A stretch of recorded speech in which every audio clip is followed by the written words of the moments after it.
ba naman, hindi mo ako matitiis dahil malaking utang na loob mo sa akin. Ito na ba si Arlene? Opo, ako nga po. Nung huli kita nakita, baby ka pa. Nung pinagbubuntis ka nito ng nanay mo, nagkaroon ng komplikasyon. Walang trabaho nun ng tatay mo, kailangan kandalin sa private hospital. Kaya sa akin na nanghiram ng pera. Kaya malaki rin ang utang na loob mo sa akin. Dahil kung hindi dahil sa akin, hindi ka mabubuhay.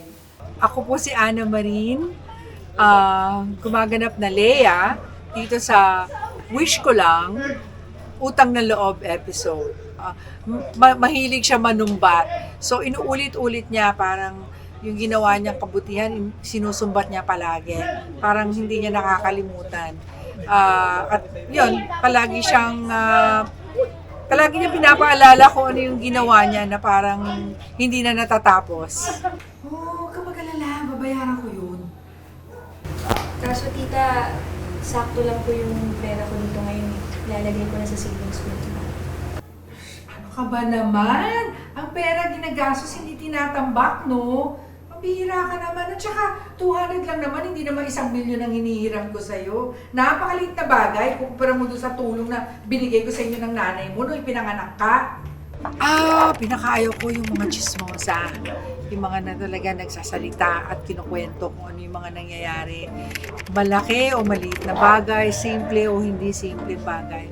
Parang pagka wala ka ng privacy, alam mo minsan masarap yung kayo lang ang nakakaalam ng mga pangyayari sa loob ng bahay. Pagka chinichismis ka, nakakainis lang. Ganon.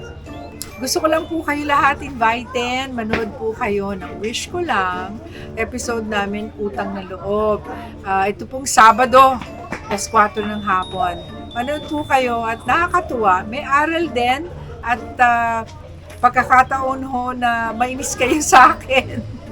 Maraming salamat.